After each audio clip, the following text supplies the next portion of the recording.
Welcome to Success Redefined with Dr. Toni Warner. I'm Dr. Toni, mom of 5, psychotherapist, author, and mentor. Here, you're going to find insightful discussions spanning science, psychology, and soul as the personal and professional meet, and we explore the intersection of what really matters. So success can be redefined with connection, healing, and fulfillment in mind. In this episode, we're going to be exploring the overarching theme of sensuality, sexuality, and partnership. And I'm joined by Rachel Burleson to have a candid, open, honest conversation around how we redefine success as high-achieving women, as a perfectionistic type of woman, as someone who is navigating either challenges in marriages or is navigating life post-divorce, and how our sensuality, our sense of self plays a role in all of that. It's a really good conversation.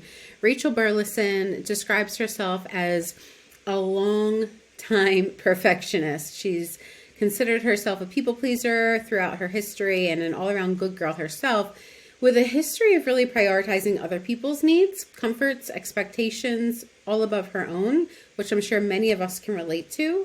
And she's really open about her own struggles with things like meditation, navigating life post-divorce.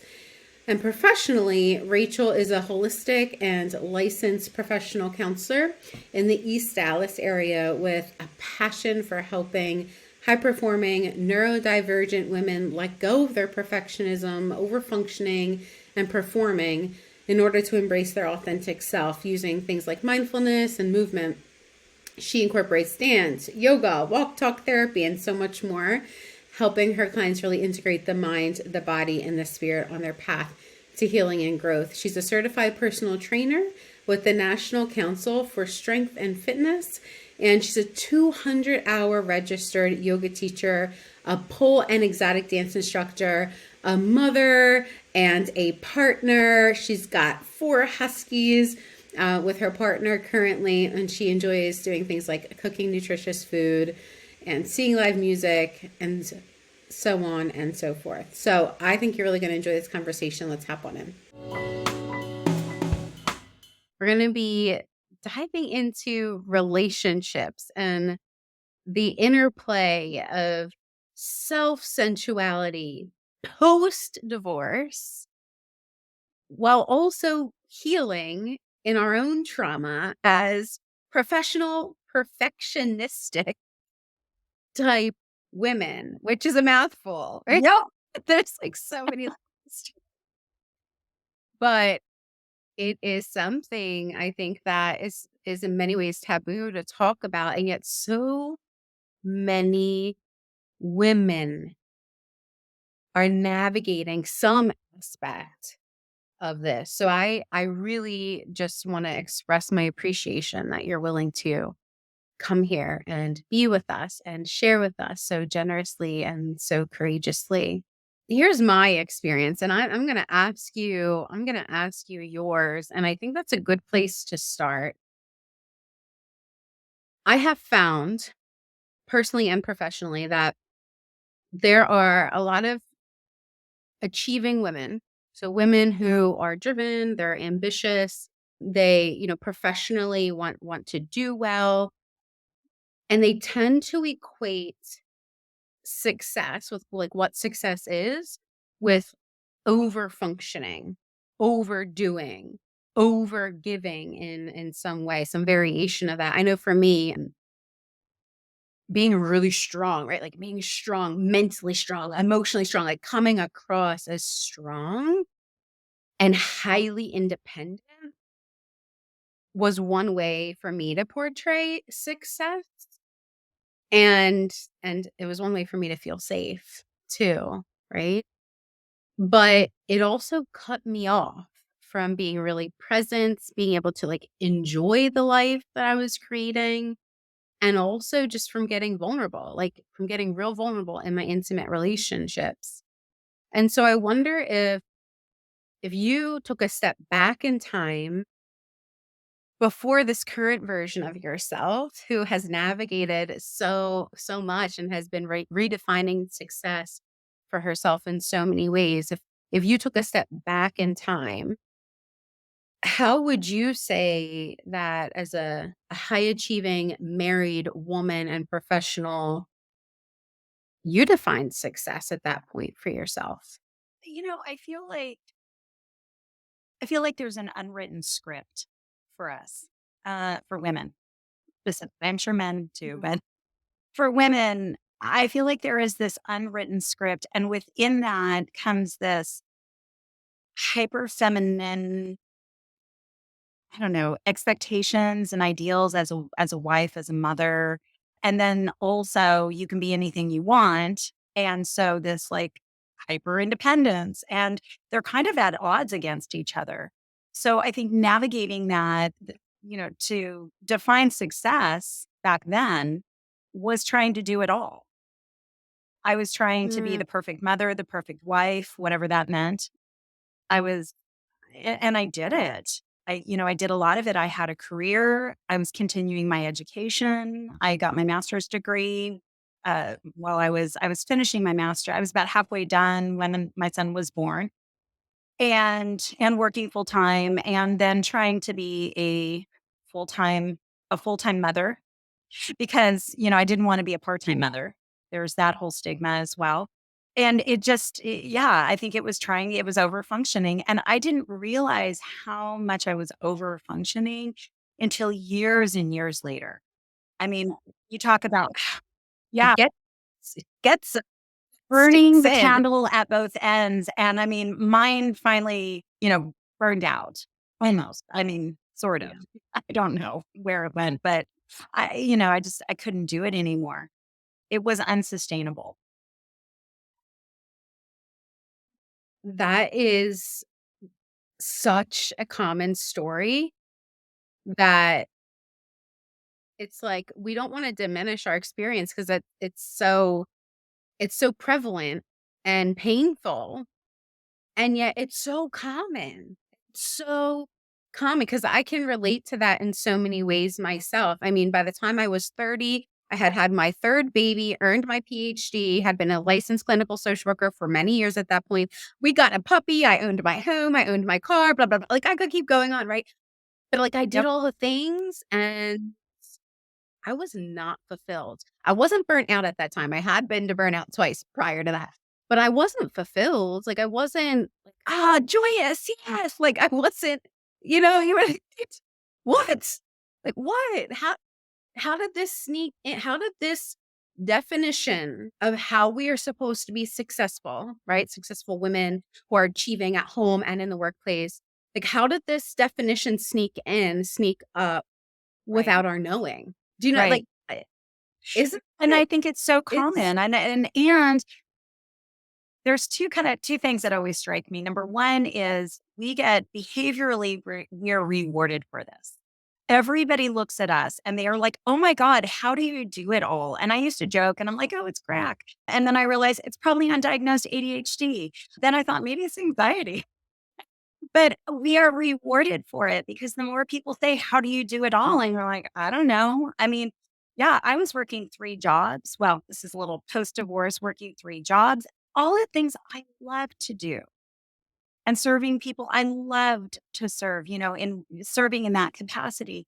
Um, but yeah, you get behaviorally rewarded. And then I think, chemically we get rewarded. We check our things, everything off. We get the dopamine hits for crossing things off our to-do lists.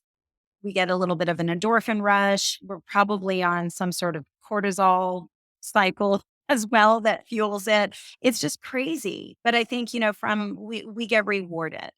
And so I think it also keeps us in that cycle and in that loop. And the other thing, like you were saying, when, that feeling of being unfulfilled, I always think of Madagascar, the original Madagascar, when the penguins, the entire movie is getting the penguins to Antarctica. And the scene is so perfect because they're sitting there on the iceberg and they finally get to Antarctica and it's like this long, awkward silence. And finally someone goes, well, it sucks, you know?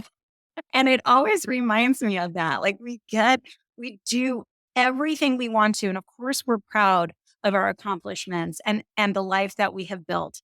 And yet there's still kind of that moment of like, I mean, it doesn't suck, but it kind of sucked. It's not exactly what we thought it was going to be. I think sometimes, like, because you said, like your wick was gone, right? Like you had burnt out.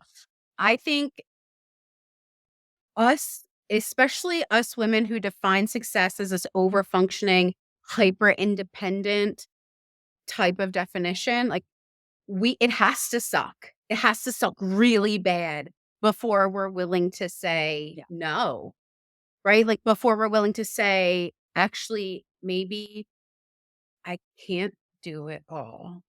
Maybe I don't have to do it all. And I mean, I had to I didn't realize it at all, of course, at the time I was in denial. But really I really felt like I had something to prove. And I really wanted to feel wanted. And there was a reward feedback loop for me of, maybe if they don't understand me and I don't fit in anyway, if I could just do things for people, right? Or if I could just be there for people in a way no one else will be, or if I could show people I could offer them value in some way, then there is that temporary reward of, oh, I feel a connection, and we all want to feel a connection, right? But it doesn't at some point, it doesn't work anymore. It just doesn't work anymore. And then what I found for me was I had to redefine success. It had to be different. It what just I'm like, this just doesn't make sense for me anymore. It doesn't fit. Like you said, it's like at odds. What success is as a mom is at odds with what success is as a professional woman, is at odds of what success is as like this devoted wife and this, faith-based woman. And like all I'm like, this is driving me and I don't use this word lightly. It was driving me insane. I was confused, which was not something I was very Mhm. comfortable feeling. I like I liked kinda knowing, right, like, what was going on, and I'm curious for you if there's a time or an experience that really stuck out for you when you came to that point and you were like, "That definition of success is not working anymore. Either I can't or I don't have to do it all." And you were like, "They're just this is a catalyst for change, like, this something has to change." Like, is there a time or an experience or something that really pops up for you when that became so There's been a clear? couple. My divorce definitely, what led to my divorce was definitely one of those big pivotal moments. Um, just trying and trying to, I'm not a failure. I don't define myself. I will continue to persevere. I'm not a quitter. Maybe that's a better word for it. I'm not a quitter. I don't like to give up. I don't like to have something. uh, It kind of ties into the perfectionism. I don't, yeah, I don't like things to fail. And so I stayed in a marriage that with a person who he brought everything he could to the table, but it was not what I needed. It was not, and I kept just trying to fill in whatever gaps there were. And it always reminds me, it's like I didn't have the capacity anymore. My cup was my capacity, I have this, I always picture it as like a 2-cup measuring cup, and it was all the way to the top. And there was one moment where he just put one more drop in, and I was like, I can't do this. This is not sustainable. And that was very hard because it was no longer just myself. It was my child. It was my marriage. It was giving up a lot of, in some ways, I mean, really reflecting on it back, I mean, there was a perfectionist. God, I'm getting emotional over this. There was the perfectionist in me was like, oh my God, like I got to give it up. So, um, pulling on that part that's like, no, I'm not, like you said, like, I'm not a failure. I can't be a failure. I can't give up. I can't quit. Yeah. Like, I have to keep over functioning to give everything that I have, or I am a failure. I am a quitter. I am Yeah. giving up. And it's like, it's logically, I think we know that that's not true, but I think emotion is coming up for you, and I can feel it too, and I'm sure other women listening can too, because it's emotional. It's an emotional connection we have Well, inside. and I think it's very deeply rooted into our identity, into that identity of, um, I can do anything. I mean, society's told us, our families have told us, especially as little girls, you can do anything you want to do, but you also need to be a mother, and you also need to be a good wife, and you also need to do this, and you also need to do that. So I'm like, okay, and I'm doing it, but I always think it's like spinning plates. You can't keep all the plates spinning all the time. Something and it's frustrating. And I would say it took a decade for me to even realize what I was going through, because even at that time I'm like, okay, I can't do that anymore. So I've got to let that go. And there was a certain amount of empowerment. I mean, there was also some reflection on, it was an emotionally abusive relationship. Um, there was a lot, but you kind of get in survival mode, I think then. And it's like, let me plow forward now as in this new part of my life. And I was not receiving any kind of financial support. I mean, there was no, my ex husband wound up leaving the state. And so, I mean, I was a full time mother, no financial support, no nothing, no, it was just me and my son. That was it. And my dog and two houses. And, it was a lot. So, And I don't, I'm hesitant to say the cliche, but it's like it does get harder before it gets better. And I know I've experienced that time and time again in various ways for the various reasons. But also, folks that I've supported have experienced that catalyst moment when we're like, something's got to change. What I thought success was did not leave me feeling successful, clearly. And so something has to change. But that shift in between is challenging. It's hard, it's gut-wrenching, and I believe is when we can either shut down more, right? Kind of hunker down in our defenses more, or in our unhealthy coping mechanisms more, or choose to begin a different healing process. And I'm curious if that was part of your experience. yeah, both.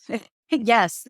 That there Yep. was a little bit of both. I look in certain I'll arenas of my life where I hunkered down and that armor was thick, and I'm learning to take that off now, and that's more an intimate it was just very interesting, which is in intimate relationships. However, there was, it's probably very cliche, but after my divorce, I started running. I was a dancer for all throughout school, middle school, high school. I was drill team co-captain.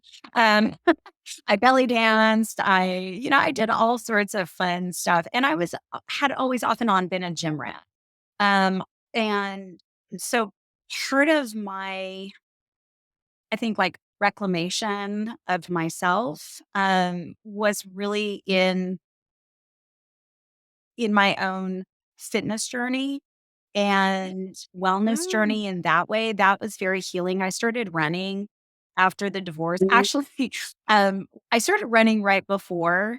I was probably my ex-husband put together like a little iPod, not a shuffle, but whatever the little tiny ones were. And I started running. And I was never a runner. As a dancer, as a walker, I worked out, I swam. I mean, I did things, but I was not a runner. And I, at 36, started running. And I was like, if I could do this, I could do anything.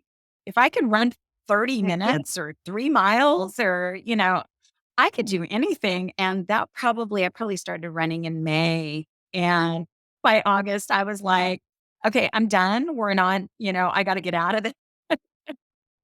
I don't think he understood the connection. But anyway, I went on to, really start training for half marathons, and really started that. And that whole idea of we are stronger than we think, that was one of those things I think, running and fitness was so healing and I could do anything. And yeah, around that time I started dancing again. I accidentally, we took a girlfriend for her birthday, we took a girlfriend to a pole dance class. And all of a sudden, my first thought, I've been in education for 26 years. I was a classroom teacher for 5 and then a school counselor for 12. I still am program coordinator, as well as having a private practice on the side. But, as the educator in me, the teacher in me is like, once I do something, I'm like, oh, I want to teach that. And so I took my Mm, first pole dance class, and number 1, I missed my calling as a stripper, and number out the wrong field, and number 2, I was like, "Oh, this is it. This." oh, is I love that you're bringing in when we were going back and forth before this recording, before we recorded this podcast episode together, you shared the power of mindfulness and movement, and that was so integral to your healing process. And isn't it so interesting how, like, when we give ourselves permission to stop over functioning as much, it makes space for things that we enjoy. Like, it makes space for us to explore ourselves and our sensuality, our sexuality. And I think there is sometimes like a taboo around women talking about sensuality and sexuality within just themselves. And I'm curious if you could share some of what that meant for you and what that looked like for you, because it sounds to me like it is a really important part, not just of your healing, but then also part of you redefining success, right? For yourself. Absolutely. One of the things that struck me, and this was I taught for about 10 years. I still do some workshops now and again, but um I taught pole. Just to clarify that.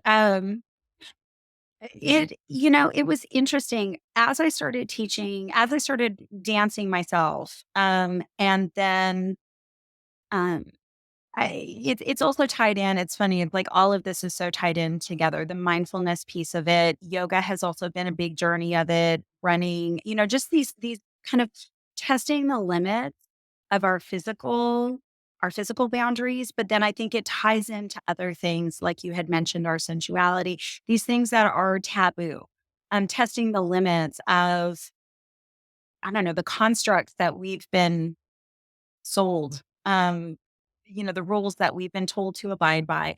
And so as I started to dance and teach and work with this community, mainly of women, um, we, and we had all sorts of folks in there, but, really seeing women, I realized one of the things I realized is that as women, we are socialized to give and to give and to give. And I know I gave and gave. And I think we start to lose touch with the power of our femininity, the power of our sensuality, because as we're wiping counters and noses and we're going to work and we're getting groceries and we're taking care of the dog and I have huskies, I have dog hair everywhere. I'm vacuuming 4 times a day and and being a perfectionist doesn't help when you're trying to keep your house clean and right and everybody looking good and fed and all this stuff. And we just lose it. We lose touch with our femininity and that power, the power of our femininity, of our sensuality, of our sexuality. And then, heaven forbid we talk about that. We can't talk about the fact that, I don't know, our bodies, women's sexuality and bodies are exploited. Uh, we're Mm, selling products. It's just, we're shown all these things of what it means to be a woman as little girls. And so we're like, okay, do we do that? But we're not supposed to really put out. We're not supposed to give in to our sexual desires. We're supposed to be good girls. So, like, what is it? How do we how do we integrate all of that? How do we be the good girl? And how do we find that power? What do we do with the power? And that's not even to speak if there's been any kind of sexual trauma or anything happening as children, and that's just, or as anywhere, I really throughout our lifespan, as children, as young adults, as teens. absolutely. How would you say, could you walk us through a little bit of your experience of what it looked like for you to incorporate the mindfulness, the movement into your healing journey? How it really helped you move through the transitions you were going through and the internal uh, thought processes that were changing for you or being challenged for you? Like how did you use mindfulness and this movement through dance to help yourself? It's interesting. The first thing that pops into my mind when I started teaching, I came from a dance background. I was, drill team. So we were, I always call us 5, 6, 7, 8ers. You've got the 5, 6, 7, 8ers. Anybody who did any kind of formal dance and choreography and performance, we are 5, 6, 7, 8ers. They're in the type of movement, pole and exotic or erotic dance. It is really more about flowing. And it's Mm. very hard to get out of that, and it kinda ties into the perfectionist, the over-functioning. Is our hand supposed to be like this, or is it supposed to be like that? You know? Um, there's all these, it's just like, let it go, and start to actually move. I saw it all the time in myself, but I would watch other women. They would start to do it's awkward. You feel stupid doing it at first. Um, but all of a sudden you catch yourself, you like do something, you're like, oh, I look good. And Ooh. oh, that's me. And then like you try it again and you're like, and so there is this connection and getting a little bit out of your mind and out of the rules about what is supposed to be, what we are supposed to be, what we're supposed to look like, what we're supposed to do, how we're supposed to act and behave. And you can just get into this, I don't know, this movement. You can tap into something that is beyond all of that rules. And Mm. so the mindfulness, yeah, that mindfulness piece of it, it's funny, even at the time, mindfulness has become so much more. I mean, this has been, gosh, a 15-year journey. And so in the beginning, sometimes it's more of just like, oh, I can do that. And then there's this deeper sense of like, oh, this is me. This is a little bit more. I don't know if that makes sense. It The way I'm conceptualizing it as you're talking is like there's this release of the shame and the shoulds that happens when you allow yourself the space to flow and to freely express simply for the sake of flowing and freely expressing, which is it's like this stark contrast from the rigid cage of over functioning where we have to please, appease, prove, right? Like all of those things. And it's like, Yep.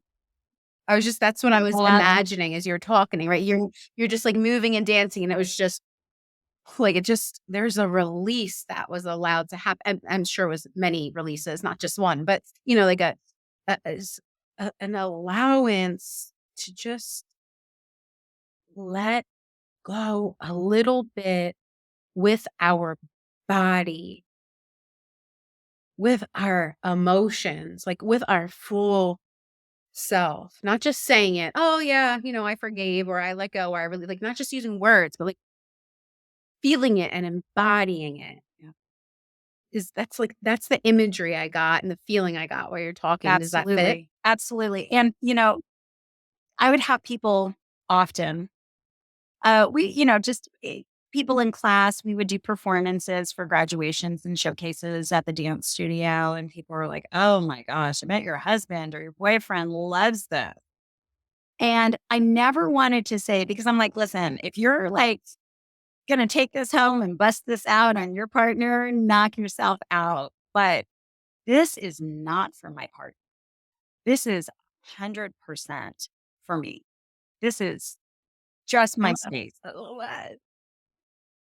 And that's okay, and that's enough, and that's more than enough, and embracing that and letting that just envelop us as women, I think is so powerful, and not that there's anything wrong if Right. is like you said, if you wanna, take these moves and the flow, if you wanna take that home and it feels good to you and it feels good to them, like, go for it, Spicy. right? And also, it can just be for you, and that's okay too. There's nothing wrong with that, and just giving ourselves permission. That's And the okay. shame, it's very interesting that you said that. That really struck a chord with me. Um, because it it's really within my therapeutic work, that is a big, to me, that is just that's such an important piece. And, to acknowledge where our shame hides, how it comes up, our narrative, those, like Brene Brown likes to say, the shame gremlins or the tapes, that we Mm, play. Um, and yet I don't think I was very connected to that. There was a little bit of a resistance. I'm like, I don't have shame, you know, because as a confident, yep, yep, self-esteem and that confidence have nothing to do with your shame, your narrative or your shame triggers. And, there was this big piece of proving and performing and producing that, mhm, was kind of wrapped up in all of it. And I would say over the years, I don't know, it was never really there in Dan. It really wasn't. There was, but I couldn't name it, if that makes sense. I couldn't name it. I think because yeah, I couldn't admit that there was shame. Now I'm like, oh yeah, there's shame. mhm. There it is. That's the shame gremlins. There they pop up. I mean, that's the whole reason that we're doing that. I mean, it's all just trying to prove our worth. Yeah, it can be so hard to put words to the experience that is happening internally as all of this shifting and healing and redefining is occurring because we're going through so much mentally, emotionally, physically. There's just so much happening. I don't really believe it's possible to be 100% aware of all that's happening inside of us all the time. It's just not possible, which is the benefit of our reflections if we're, willing and able to take them. Gosh, it's so powerful. And Well, it's also, sorry, I didn't mean to- no, go ahead. it's not a linear path either. I think that's the other thing, Mhm. is That you that said that. it's just not a linear path. And so these different things, like you were saying, they pop up and you're like, oh, huh, oh, I didn't see. But within that, there is this, oh, what I think movement, what dance, yoga, the mindfulness piece of it was that I am so much, it goes back to that. I am just so much stronger than I realize. I can do these things. I can get up and dance in front of a group of people and put my, let others see me. Um, yeah, it's very, that showing up and being seen is very difficult. It's difficult for me.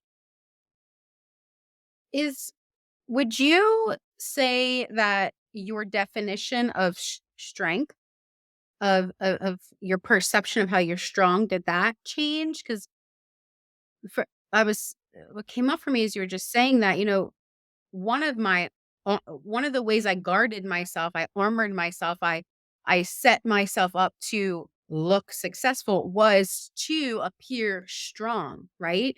Like I have it all together. I don't have any needs. Don't worry about me. I'm not going to be a burden, right? But the strength, the inner strength that I have now, how I define strength also had to be redefined as I redefined success because I do feel a different strength that I don't have to be guarded and armored all of the time. And when I do, I can really feel it. I can really, really feel it now. It's very noticeable to me when that comes up. Much more noticeable to me than it was before. Um, but it's like the strength now that ties into success for me embraces vulnerability, whereas before it rejected it. Does that make sense? Absolutely. And I'm trying to put that into so many different kind of perspectives because, um, you know, I don't think I'm an anomaly. I'm definitely a performer. um, in many ways, I mean, just we competed, I performed, I danced, been on stage. I love that piece of it. So I am a natural performer, but on a deeper sense, I am a performer. And that absolutely is part of my armor that guard my vulnerability and that ability to show up and really be seen for who you truly are, as opposed to, um, I don't know if that's kind of what you're talking about, but it's really what struck me. And so the strength in that, again, it's this weird thing of like, we can see our strength as our confidence, our tenacity, our determination, our successes. And yet there is something in putting all that down and, yeah, being our vulnerable, authentic self. And I feel like at 50, I'm still discovering who that is and what that means. Um, those happen. It's a lifelong I do think it's a lifelong journey because we're always experiencing different things and we have the opportunity to learn and grow in different ways. So it's just always evolving. But you were talking about, I'm a performer and I'm a performer, right? Like the different performances and I wonder if this verbiage works. So this performing for pleasure versus performing for protection. And noticing how that sits differently in our bodies, like noticing, am I performing in this way? So am I showing up in this way because it feels good, because it invokes confidence and invites vulnerability because I know who I am and I know I can hit, right? Like there's this sense of strength in that performance for pleasure, but there's also a vulnerability because there's an openness to it, and when we're open, there's a vulnerability to it, but because we feel that that strength, it's okay. There's a sense of it's okay versus performing to protect Mm. ourselves. It's that armory, it's heavy. It's like that's how it feels in my body as I'm talking about it. Like it's heavy to me. It feels closed off, disconnected, right? So it's a different kind of performance.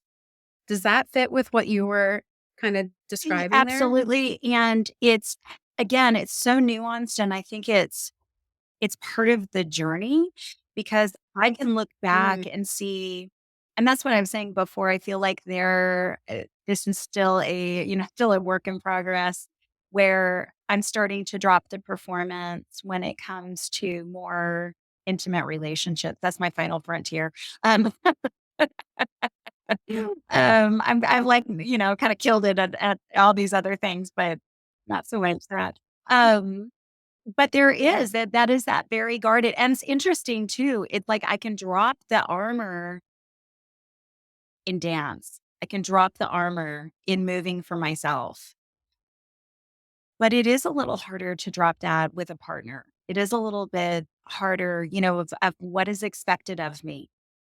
What's expected of me as a woman, what's expected of me as a partner, as a lover, as a, um, you know, anything in our life, as a mother. It's, it's easy to put on the performance.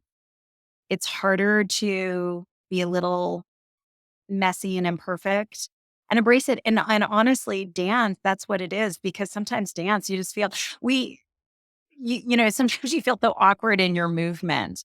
Um, we kind of structure our classes, I always think of a pyramid, but at the base of the pyramid, you're just kind of doing things and it looks awkward and it feels awkward. You're like, am I doing it right? You're making weird faces and your hands are kind of, kind of stressed and toes are pointing in all different directions. Uh, and then after you kind of that muscle memory is set in and you get a little bit comfortable with the movement, then you can start lifting your chest, extending your arms. You could start like getting a little bit more into like, oh, okay. And then at the very, very top of the pyramid is we can really add your own authentic expression. And for everybody, that's going to look a little bit different. So we always talk about that when we teach dance. And I think that there's a lot of parallels in our own, I think, healing journeys that in the beginning, especially as as we're starting to put the armor down and learn new habits, new behaviors, it feels weird. It's awkward, you know? And then we can practice it a little bit more and grow. And then, finally, yeah, we get our little bit more of that authentic expression. I agree. I agree because it's not like, oh, we've got it figured out. And so then everything in our life is figured out. We've just got it figured out across the board. It's all that's not how it works. I completely agree that it's not linear as well. So I'm glad you said that. Because there are different things that we're going to have happen in our lives that are unexpected, that are uncertain, that are certainly going to pull up our human parts of fear, right? Or that kind of awkward feeling, like you said, right? Because it's just different. It's foreign. It's unknown. And so even if there's not a fear there, there's still something different. There's still something, some adjustment happening.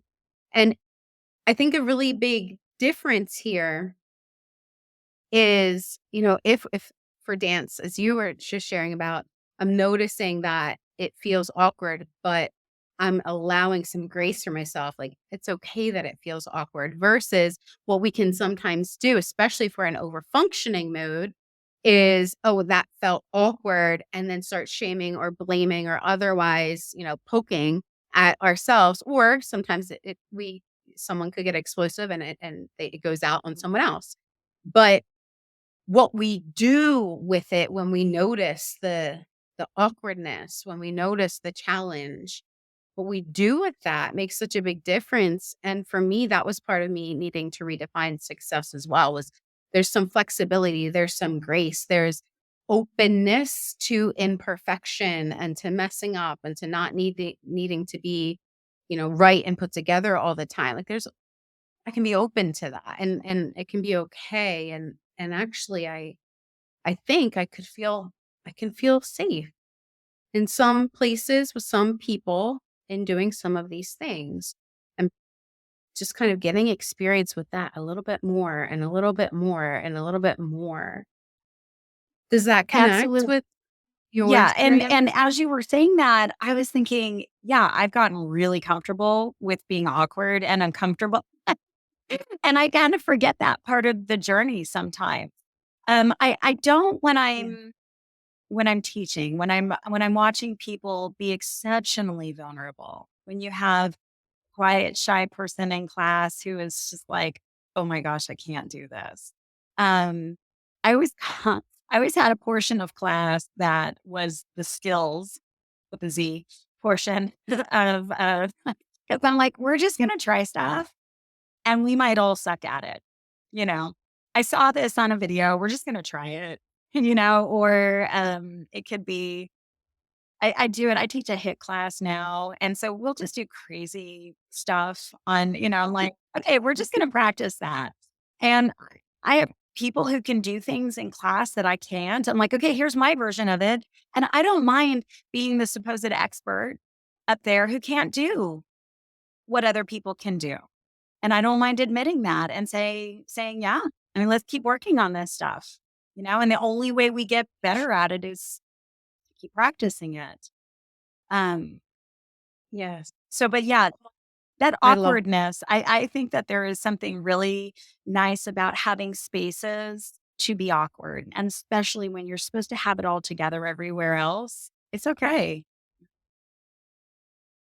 There's something about having those spaces to be awkward. That's such a we wanna quote that one, right? I think that's the one that we wanna remember, especially us women that are tuning in and can resonate with a lot of what we're talking about in this conversation. Have a place, a space where you can express yourself fully and embrace the awkwardness is such a treasure, such a gift. And also, I think an essential part of healing because it's a space where we can be safe and vulnerable at the same time and have that connection. And so it's just very different than the pressure of needing to overfunction all of the time. So at the beginning of this conversation today, Rachel, I asked you to kind of take a few steps back in time, rewind time a little bit and share some of that experience with us. But we're going to fast forward now to today, to where we're at now. And I would like to ask you, with all your experience, personal and professional, even with, this conversation that we have had together today, what would you say your current redefined definition of success is now? Phew, good question. Um, I would definitely say,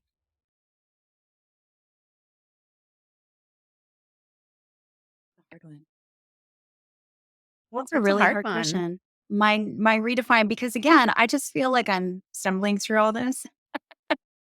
I think it definitely has to do it kind of goes back to the being awkward. It's leaning into the uncomfortable, the new, the challenges of doing something new. What is successful to me, you know, with this January 4th. So, New Year's, everybody's reflecting upon their successes of 2023 and looking toward what they're going to do. And I look back and 2022 for me was a huge year of growth. And I did a lot of Yeah. things. And I always say that I'm high performing, over functioning. I'm high performing ADHD. I have high performing ADHD. So I can do a lot and I figured a Mm, lot. And overfunctioning has a big piece in that of keeping me on task and keeping me successful. Um, but it is definitely in saying that, I also have those ADHD tendencies and those perfectionistic tendencies, and perhaps a little bit of a fixed mindset in certain areas that if I'm not good at it or I don't know how to do it, I'm going to not do it. So 2022 mhm, was a lot of growth, and 2023 was like catching my breath and doing a lot of nothing. mm, And when I look back at it as an overfunctioner, as a perfectionist, I'm like, well, what did I do? Not a whole lot of anything. There is mm, grace and compassion on myself for myself on like maybe needing to take that year to do very little and then to reflect and be like, well, that's not exactly what I want. That's not my vision. That's not aligned with my vision. That's not aligned with my values. Um, Not in a way of beating myself up, but some data to kind of take in. And so I think redefining success now is understanding, again, it comes with that mindfulness of what is serving me, what is getting me mm, closer to my goals, my vision, my values and what is moving me farther away. And Mm, looking at that in terms of systems, of, goal setting, not just like, I'm a goal setter. So of course, every year I'm going to be like, I'm going to lose 15 pounds. Well, I gained 10. Um, I just want to get down, but again, it's data points. It's not beating myself up, but they're data points in all of this, in this whole journey. And so what systems do I have to put into place that will serve me? What is going to create? I kind of hesitate to say balance because I don't think, I think that that's part of the beauty of it is there is a little imbalance in all of this. Sometimes we lean into doing lots and sometimes we lean into doing little. And I don't know, kind of rambly, but it's it's a a hard it is a hard one. I think it's one that most people don't think about, which is why we have yeah. this podcast, because now we can think about it now, right? Like now it can come more into our awareness for us to challenge ourselves and to ask ourselves and just to be curious about it. But you said things like grace and compassion, and you said in my words, but my interpretation of what you said is like to have some flexibility, but also some support. Right, and both are important to have supports, have some boundaries and outline, but also have flexibility and flow within, and you talked about self-expression today, and so there's so many aspects to it, and they're all so different than rigid over-functioning and Right. overdoing and doing it all and getting all done, right? And so I think that is the important piece for us to bring forward today is let's just allowing ourselves to ask ourselves, how do I redefine success? How do I want to redefine success? Am I open to redefining success? I think is a movement, a shift in a direction that's healthier, that's more healing for so many of us. So I, for one, am very, very grateful that you allowed us to share this space, this energy, this time with you, and that you chose to share so much of yourself with us. Thank you so much. I want to ask if anybody's tuning in and they want to maybe stay like connect to you or follow you. Is there a place where someone could go to learn more about you or to follow you if you have social media or does any of that work I for am on you? Where would someone go Instagram, to connect Burleson with you? Counseling and Wellness, on Instagram, on Facebook as well. Same as my website. So I would love to connect. This is my year of really trying to put myself out there and be seen with grace and compassion and less perfectionism. So I really appreciate this opportunity. This is an amazing, an Absolutely. amazing, I think a very important gift to give other women, other professionals is this redefining success because, again, it speaks very strongly to me because we can fit ourselves into the boxes of what we're supposed to, but yeah, we have to, it's not sustainable.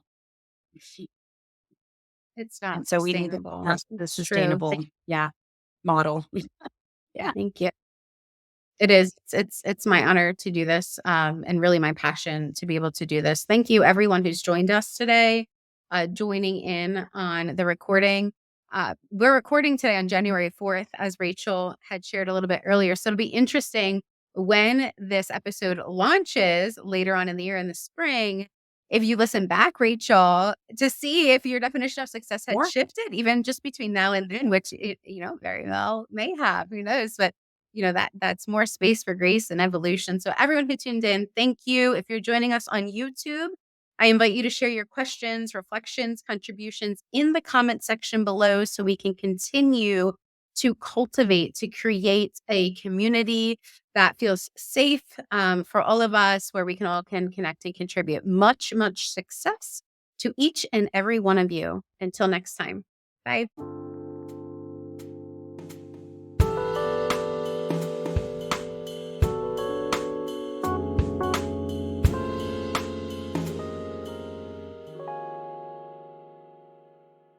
Links related to this episode can be found in the show notes section. Want to submit questions about success, satisfaction, healing, and relationships, health, or work, you can do that free and anonymous at drtonywarner.com, where you'll find other resources there as well. Did you benefit from this episode? You can subscribe, like, and share with another to pass it on, because anyone can listen on the go with this podcast audio available on all major podcasting platforms.